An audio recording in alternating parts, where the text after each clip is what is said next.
अस्सलाम वालेकुम स्टूडेंट, कैसे हैं आप लोग। उम्मीद करता हूँ सब लोग ठीक होंगे, खैरियत से होंगे। तो स्टूडेंट, आज की इस वीडियो में हम बात करेंगे computer network CS610 lecture number 20 के बारे में। आज का जो लेक्चर है वो टॉपिक करने वाला है एटीएम एंड नेटवर्क ओनरशिप के बारे में। ठीक है, आज हम ये वाले टॉपिक्स कवर करेंगे। एटीएम के बारे में कुछ जानेंगे और कुछ हम पढ़ेंगे नेटवर्क ओनरशिप के बारे में। लेक्चर नंबर 19 तक के लेक्चर अपलोड हो चुके हैं। इंशाल्लाह मज़ीद लेक्चर भी मैं अपने चैनल के ऊपर अपलोड कर दूंगा। चलते हैं आज के इस लेक्चर की तरफ। इसमें सबसे पहले हमारा टॉपिक है सेल्स विद पैकेट। ठीक है, कल मैंने आपको बताया था कि सेल बेसिकली एक मैसेज होता है। ठीक है, आप इसको एज अ मैसेज ले लें कि सेल्स के अंदर मैसेज होता है। और आपने पिछले लेक्चर, स्टार्टिंग वाले लेक्चर में पढ़ा था कि पैकेट्स जो हैं वो भी मैसेज को एक जगह से दूसरी जगह ट्रांसफ़र करने के लिए इस्तेमाल होते हैं, डाटे को। अब यहाँ पे देखिए, सेल्स भी जो है वो डाटा ट्रांसफ़र कर रहे हैं और पैकेट भी ट्रांसफ़र कर रहे हैं डाटे को। लेकिन एटीएम क्यों सेल्स को इस्तेमाल कर रहा है, एटीएम पैकेट्स को क्यों नहीं इस्तेमाल कर रहा, ये पूछा जा रहा है। और इसके लिए इस टॉपिक को रखा गया है। ATM designer choose cells over packet because the following reason. वो कह रहे हैं कि जिसने एटीएम को डिजाइन किया है, या आप बोलें जो भी एटीएम को डिजाइन करते हैं एसाइक्रोनियस ट्रांसफर मोड को, वो सेल्स को इस्तेमाल करते हैं, पैकेट को इस्तेमाल नहीं करते। उसके कुछ रीजंस हैं, हम उसको पढ़ लेते हैं। Cells are not variable length. इनकी सेल्स की जो है ना वेरिएबल लेंथ नहीं होती। And memory management for them is simpler. ठीक है, इसकी जो मेमोरी मैनेजमेंट होती है वो आसान होती है। अब वेरिएबल लेंथ और फिक्स लेंथ में फ़र्क ज़रा देख लें कि फिक्स लेंथ में फॉर एग्जांपल आपको मैंने बोल दिया कि एक चीज़ जो है वो 1 इंच की है, या आप उसको बोलें 1 फीट की है। ठीक है, 1 स्क्वायर फीट की है, तो वो एक फिक्स लेंथ कहलाती है। लेकिन एक चीज़ जो है वो डिफरेंट लेंथ के साथ मौजूद है। चीज़ एक ही है, ठीक है, लेकिन उसकी लेंथ डिफरेंट है। फॉर एग्जांपल अगर मैं बोलूँ आपके पास एक बॉक्स है, ठीक है, एक ज्योमेट्री बॉक्स की लेंथ कम है, एक ज्योमेट्री बॉक्स की लेंथ ज़्यादा है, और तीसरे ज्योमेट्री बॉक्स की लेंथ जो है वो उससे भी ज़्यादा है। वो वेरिएबल लेंथ में आता है। लेकिन 3 ज्योमेट्री बॉक्स एक ही लेंथ के हैं, तो वो बेसिकली आपका क्या है, फिक्स लेंथ कहलाता है। तो यहाँ पे वो बोल रहा है कि सेल जो होते हैं वो वेरिएबल लेंथ नहीं होते। मतलब सेल की एक ही लेंथ होती है, उनकी बार बार लेंथ चेंज नहीं हो रही होती। एक तो इस वजह से एटीएम वाले इसको यूज करते हैं। And memory management for them is simpler. ठीक है, और मेमोरी मैनेजमेंट जो होती है सेल्स के लिए इस्तेमाल करना आसान होती है। Handling variable length packets lead to the memory fragmentation. ठीक है, अगर वेरिएबल लेंथ के पैकेट्स को इस्तेमाल करेंगे तो हमें फ्रेगमेंटेशन के इशू पैदा होंगे। ठीक है, फ्रेगमेंटेशन समझते हैं, मैंने पिछले लेक्चर के अंदर बताया था कि मेमोरी फ्रेगमेंटेशन होता है किसी चीज़ को छोटे छोटे हिस्सों में तोड़ देना। अब वेरिएबल लेंथ के पैकेट होंगे, बड़े बड़े पैकेट्स होंगे, तो उनको दोबारा से छोटे छोटे पैकेट्स में डिवाइड करना पड़ेगा। तो ये एक मतलब इशू बन जाएगा ना। इसलिए सेल्स का इस्तेमाल किया जाता है। सेल्स जो होते हैं वो बेसिकली फिक्स वेरिएबल लेंथ नहीं होती, उनकी फिक्स होती है लेंथ। ठीक है, फिक्स लेंथ और वेरिएबल लेंथ ये दोनों अलग-अलग हैं। सेल्स फिक्स लेंथ के होते हैं, इसलिए उनको दोबारा से तोड़ना नहीं पड़ता, क्योंकि मेमोरी को पता होता है कि इतनी फिक्स लेंथ के सेल आ रहे हैं, इतने आगे ट्रांसफर करने हैं।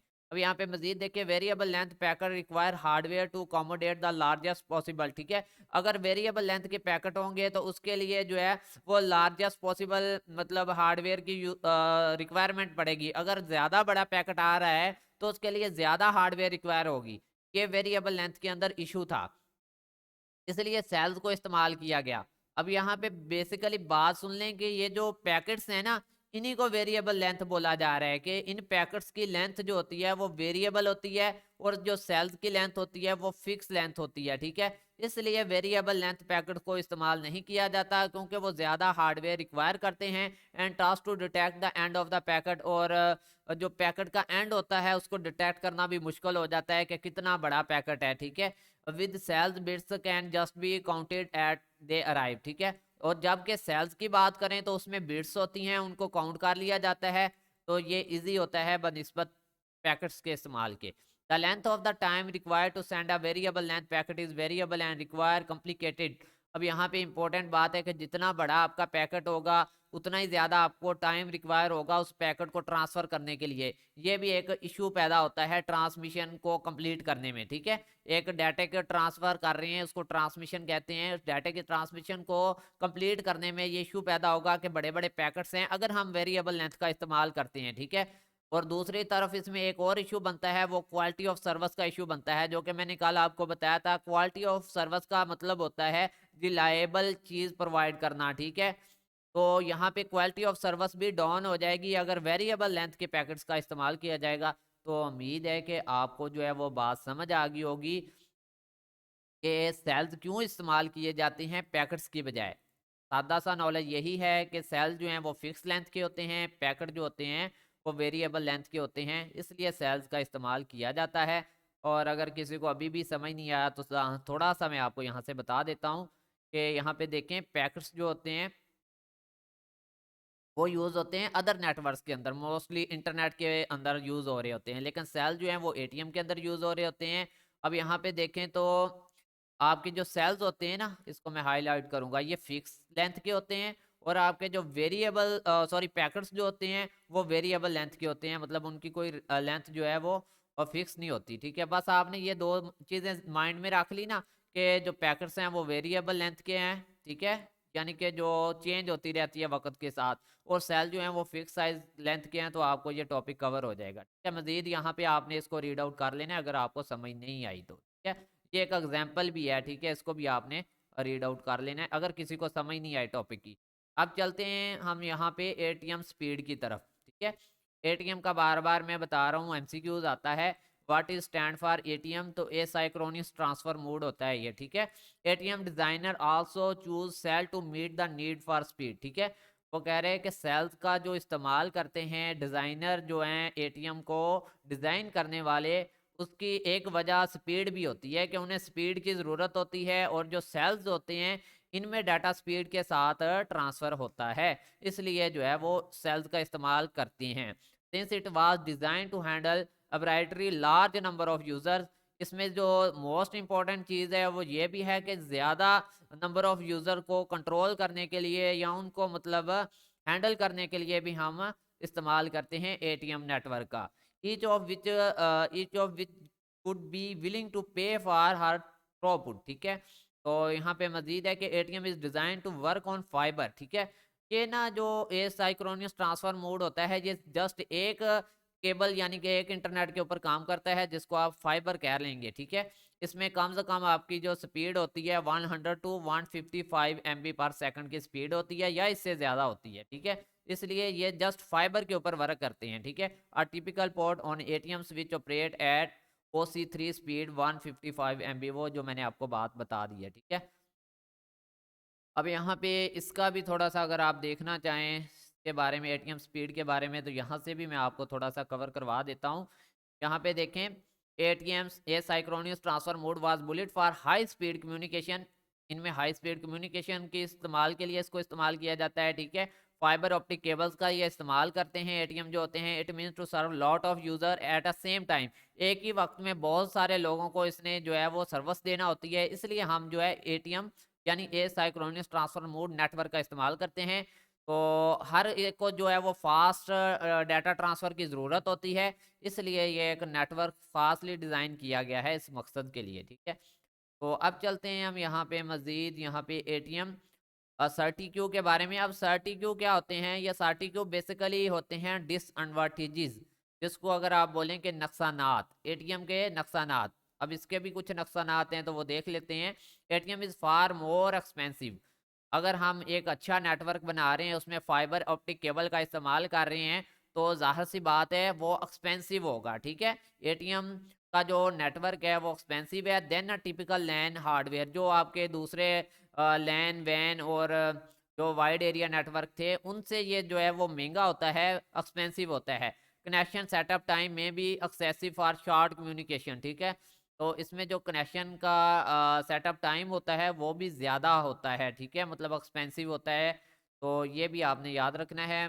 मज़ीद है कि यहाँ पर और भी इसके कुछ मतलब यानी कि डिसएडवांटेजेस हैं, मैं आपको यहाँ पे सीधा लेके चलता हूँ टॉपिक की तरफ। यहाँ पे देखें प्रॉब्लम्स इसमें कौन कौन से हैं। टू एक्सपेंसिव है, आपने जो अगर आपको क्वेश्चन आता है कि एटीएम के मतलब डिसएडवांटेजेस लिखें। स्लो कनेक्शन सेटअप है, ठीक है, थोड़े एरिया के लिए इसका कनेक्शन सेटअप करना स्लो होता है। इसमें सेल टैक्स में क्या होता है कि each ATM cell is 53 byte but only 48 bytes are actual data and the other 5 bytes are header. ठीक है, इसमें जो आपके ना 5 बाइट्स के जो हेडर सेल्स होते हैं वो एज अ टेक्स्ट मतलब ओवरहेड बहुत होते हैं इसमें। ठीक है, एक्चुअल डाटा आपका 48 बाइट्स का होता है, लेकिन आपका जो है यूज हो रहा होता है सेल में 53 बाइट्स, और 5 बाइट्स सिर्फ हेडर में इस्तेमाल हो रहे होते हैं, और हेडर में इंफॉर्मेशन दी जाती है कि बेसिकली सेल के अंदर है क्या। ठीक है, तो और इसमें क्वालिटी ऑफ सर्विस जो है वो यहाँ पे आप नहीं डालेंगे इसका। ठीक है, पुअर ब्रॉडकास्ट सपोर्ट ये आप डाल देंगे कि इसमें जो ब्रॉडकास्ट सपोर्ट होती है वो पुअर होती है।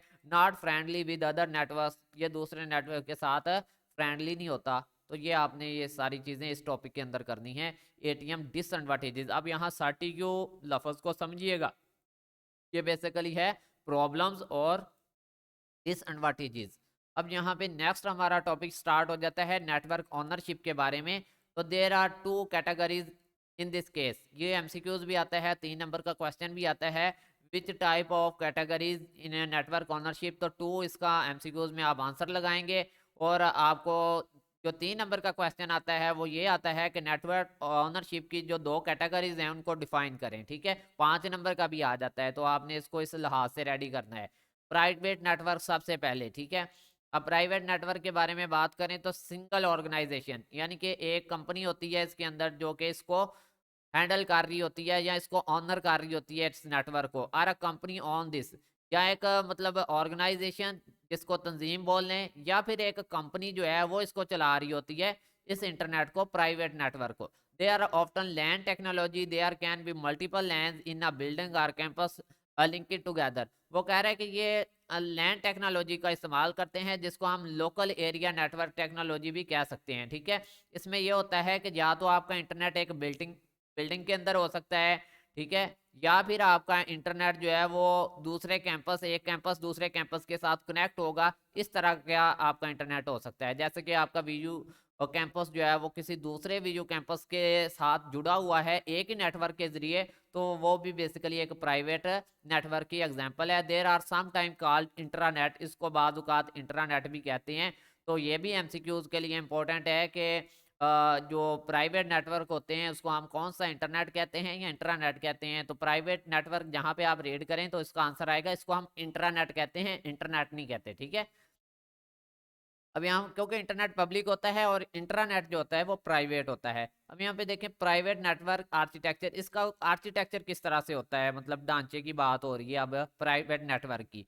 तो यहाँ पे अगर इसके ढांचे की बात करें तो इसमें है कि it operate autonomously from other network. ठीक है, it usually include one or few closely manage external connection, they may restrict access at the connection.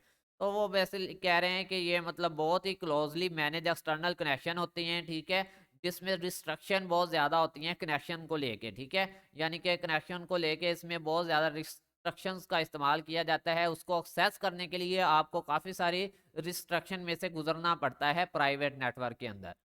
अब यहाँ पे अगर आप इस टॉपिक को समझना चाहें तो बहुत ही सिंपल तरीके से मैंने यहाँ पे ऐड कर दिया है कि प्राइवेट नेटवर्क जो होते हैं वो एनर्ड या मैनेज बाय सिंगल ऑर्गेनाइजेशन होते हैं। पब्लिक नेटवर्क जो होते हैं open for the public use होते हैं। ठीक है, इसको इंटरनेट भी बोलते हैं, और जो प्राइवेट नेटवर्क होता है उसको इंट्रानेट बोलते हैं। ठीक है, तो ये आपने ये माइंड में रख लेनी है बात। अब प्राइवेट नेटवर्क के अंदर मैंने आपको बता दिया कि ये ऑनेड बाय सिंगल ऑर्गेनाइजेशन होते हैं। ठीक है, तो बाकी चीज़ें ये मतलब स्कूल में जो इंटरनेट है, या आपके हॉस्पिटल के अंदर जो इंटरनेट इस्तेमाल किया जा रहा है, या एक कंपनी के अंदर जो इंटरनेट इस्तेमाल किया जा रहा है, वो सारी प्राइवेट इंटरनेट की एग्जांपल हैं जिसको आप लोकल एरिया नेटवर्क भी बोल सकते हैं।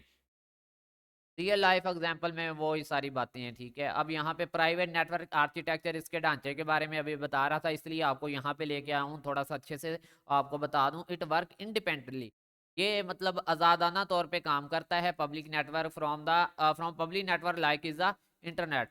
ये आपका basically public sorry public internet के बारे में बात कर रहे हैं, जबकि हम पढ़ रहे हैं अभी प्राइवेट नेटवर्क के बारे में। इट माइट है 1 or 2 कंट्रोल कनेक्शन, ये आपकी जो लाइन है ये है आपकी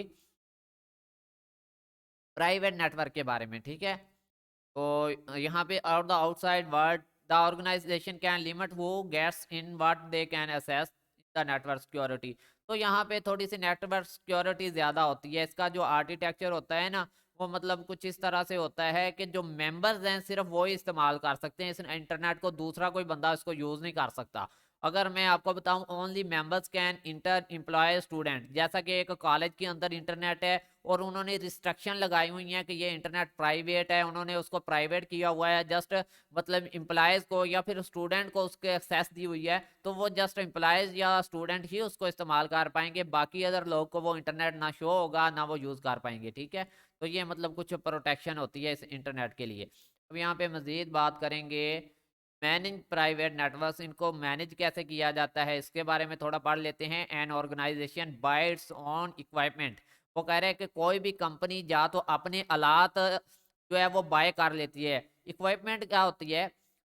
इक्विपमेंट आले होते हैं जो किसी भी चीज को मतलब कंट्रोल करने के लिए इस्तेमाल होते हैं। जैसा कि अगर आपने किसी इंटरनेट को कंट्रोल करना है तो उसके लिए भी कुछ आपको जो है वो इक्विपमेंट रिक्वायर होंगे, कुछ आलात रिक्वायर होंगे, तो वो कंपनी क्या करती है, या तो वो आलात खुद बाय कर लेती है और साथ में वो एक स्टाफ को हायर करती है जो बेसिकली किस लिए होता है कि वो इस इंटरनेट को कंट्रोल करेगा। ठीक है, आपने देखा होगा कि मोस्टली जो कंपनियां हैं उनमें आईटी डिपार्टमेंट होता है, तो आईटी डिपार्टमेंट बेसिकली क्या कर रहा होता है, उनका जो इंटरनल इंटरनेट होता है, सिस्टम होता है उस एटीएम का, वो कंट्रोल कर रही होती हैं to design implement maintain and upgrade network. ठीक है, अब ये जो हायर स्टाफ होता है इसको नाम दे दिया जाता है आईटी डिपार्टमेंट का, ये क्या कर रहा होता है कि वो अपग्रेड नेटवर्क को कंट्रोल कर रहा होता है, उसको मेंटेन भी कर रहा होता है, उस नेटवर्क को इंप्लीमेंट भी कर रहा होता है और इस नेटवर्क को डिजाइन भी कर रहा होता है। ये चार काम जो है वो आपका हायर स्टाफ कर रहा होता है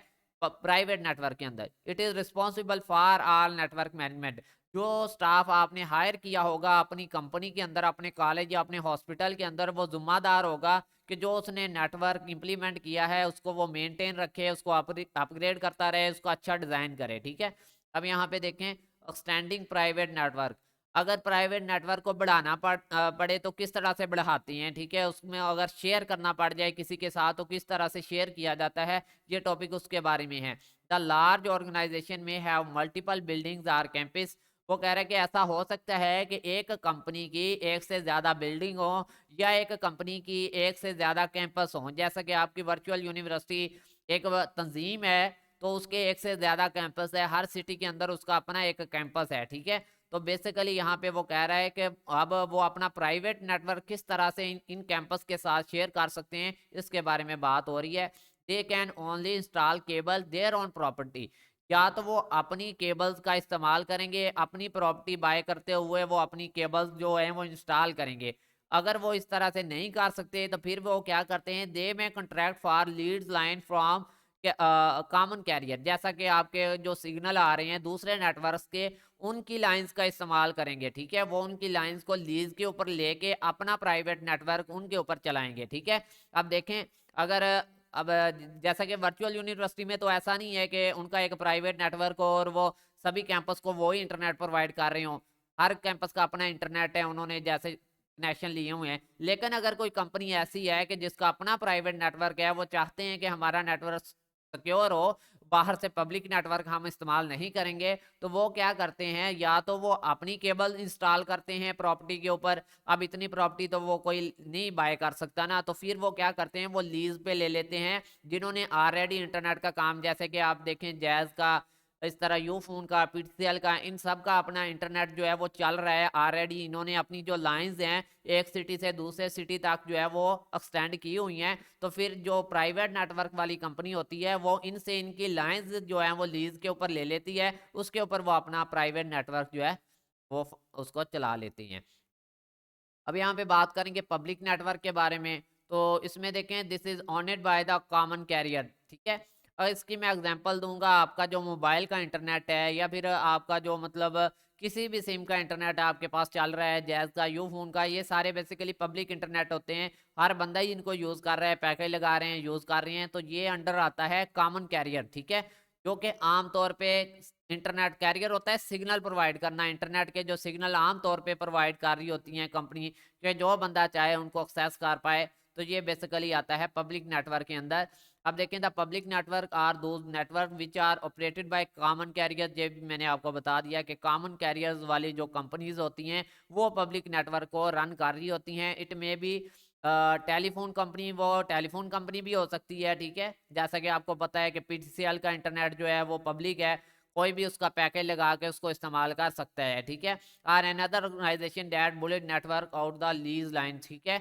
multiple organisation subscribe and contact, जैसा कि आप अगर देखें पीटीसीएल हो गया, जैज हो गया, यूफोन हो गया, तो काफ़ी सारी कंपनियां इसका इंटरनेट इस्तेमाल कर रही हैं, पैकेज लगा रही हैं। सब्सक्रिप्शन को कहते हैं, पैकेज को सब्सक्राइब कहते हैं, ठीक है।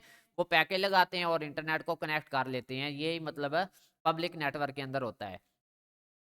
अब यहाँ पे कुछ फ़ायदे और नुकसानात की बात हो रही है कि पब्लिक इंटरनेट के और प्राइवेट इंटरनेट के फ़ायदे क्या हैं और नुकसानात क्या हैं। तो सबसे पहले नेटवर्क के नेम है, पब्लिक नेटवर्क है और प्राइवेट नेटवर्क है। फिर उसके बाद इसके फ़ायदे हैं दोनों के, ठीक है, और फिर इन दोनों के नुकसानात हैं। अब यहाँ पे पब्लिक नेटवर्क का फ़ायदा ये है कि ये फ्लेक्सिबल होता है।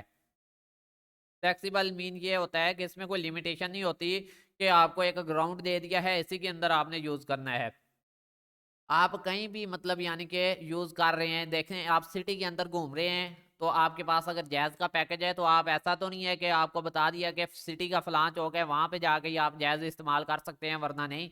नहीं, वो फ्लेक्सिबल है। आप पूरे सिटी में घूमते हुए, पूरे कंट्री में घूमते हुए अगर उसकी कंपनी सिग्नल प्रोवाइड कर रही है तो वहाँ पे आप कहीं भी यूज़ कर सकते हैं, ठीक है। तो ये मतलब दे आर फ्लेक्सिबल होते हैं पब्लिक नेटवर्क जो होते हैं। They are not decision making equipment or policies, इसमें मतलब यानी कि वो आपको जो यूज कर रहे हैं ना बंदा, मतलब इसमें देखें there are no decision making equipment or policies, इसमें जो बंदा यूज कर रहा होता है वो इसमें इसमें चेंजिंग नहीं कर सकता इस इंटरनेट के अंदर, ठीक है। अब आपके पास इंटरनेट की स्पीड कम आ रही है, ठीक है, आपने जैज से इंटरनेट लिया है या यू फोन से इंटरनेट लिया है, इवन के पीटीसीएल इंटरनेट लिया है, ठीक है, वो पब्लिक इंटरनेट है और आपने पैकेज लगा लिया है। अब आप चाहते हैं कि इसकी स्पीड मेरी सही नहीं आ रही, इसको स्पीड को एक्सटेंड करना है, लेकिन अब आप जो है वो कोई फैसला नहीं ले सकते इसके बारे में, उस इंटरनेट के बारे में। आप उसमें कोई इक्विपमेंट का इस्तेमाल करते हुए या पॉलिसीज को चेंज करते हुए उस इंटरनेट की स्पीड को कम या ज़्यादा नहीं कर सकते। लेकिन जिस कंपनी का अपना मतलब इंटरनेट होगा, वो कंपनी उसको जो है वो कंट्रोल भी कर लेगी, वो डिसीजन भी ले पाएगी, उसकी स्पीड को कम या ज़्यादा भी कर पाएगी, उसकी रेंज को अगर बढ़ाना चाह रही है तो वो रेंज को भी बढ़ा पाएगी। तो ये मतलब प्राइवेट इंटरनेट में फ़ायदे होते हैं। यहाँ पे अब इसके फ़ायदे की बात करें, the owner has complete control. जो प्राइवेट इंटरनेट का ओनर होता है उसे कंप्लीट कंट्रोल होता है कि वो इस इंटरनेट को स्पीड को कंट्रोल कर सकता है, उसके रिलायबिलिटी को कंट्रोल कर सकता है, उसकी परफॉर्मेंस को वो कंट्रोल कर सकता है, उसकी क्वालिटी ऑफ सर्विस को इंटरनेट की को वो कंट्रोल कर सकता है, क्योंकि वो एक प्राइवेट नेटवर्क है और उसका एक ऑनर है, ठीक है। Over both the technical decision and policies, they are expensive to install and maintain, ठीक है। अब जो आपका प्राइवेट नेटवर्क होता है उसका भी एक नुकसान है, उसका नुकसान ये है कि ये एक एक्सपेंसिव होता है और इसको इंस्टॉल और मेंटेन करना मुश्किल होता है। अगर आप खुद ही सोचें कि अभी आपने 100 रुपए का पैकेज लगाया किसी भी कंपनी का और इंटरनेट इस्तेमाल कर लिया, ठीक है, ये तो आपका हो गया ना मतलब पब्लिक नेटवर्क के अंदर। लेकिन प्राइवेट नेटवर्क के अंदर क्या होगा कि आपको एक प्रॉपर इंस्टॉलेशन और मेंटेनेंस करनी पड़ेगी इंटरनेट की। अगर आप अपना एक इंटरनेट जो है वो बाय करते हैं और उसको मैनेज करते हैं तो उसमें आपके एक्सपेंसेस ज़्यादा आएंगे। लेक्चर नंबर 20 जो है वो आपका कंप्लीट हो चुका है। लेक्चर नंबर 21 इंशाल्लाह नेक्स्ट वीडियो के अंदर हम डिस्कस करेंगे। अगर किसी को समझ नहीं आई तो वो कुछ यहाँ से भी रीड आउट कर सकता है। प्राइवेट नेटवर्क के बारे में आप पढ़ना चाहें तो मैंने यहाँ पे ऐड कर दिया है। उसके बाद यहाँ पे प्राइवेट नेटवर्क को मैनेज करने के बारे में भी कुछ ऐड कर दिया है। और अगर मैं ये सारा पढ़ाना लगूँ तो बहुत लंबा लेक्चर हो जाता है, तो फिर आप लोग यहाँ पे बोर हो जाएंगे। तो आप लोग इसको पढ़ सकते हैं। एक्सटेंडिंग प्राइवेट नेटवर्क को बढ़ाया कैसे जाता है उसके मैंने शार्ट चीज़ें ऐड कर दी हैं कि उन स्टूडेंट के लिए है लास्ट में जिनको समझ नहीं आ रही होती जल्दी। पब्लिक नेटवर्क को देख लें, इसकी डेफिनेशन मैंने ऐड कर दी है इजी वर्ड्स के अंदर, ठीक है। और रियल लाइफ एग्जाम्पल भी इसमें मैंने डाल दिए एक। और इसके नुकसानात और फ़ायदे जो होते हैं पब्लिक नेटवर्क और प्राइवेट नेटवर्क के, ये भी मैंने इजी वर्ड्स के अंदर यहाँ पे लिख दिए हैं। मिलते हैं न्यू वीडियो में, तब तक के लिए अल्लाह हाफिज़, फ़ी अमान अल्लाह, अपना ख्याल रखिएगा।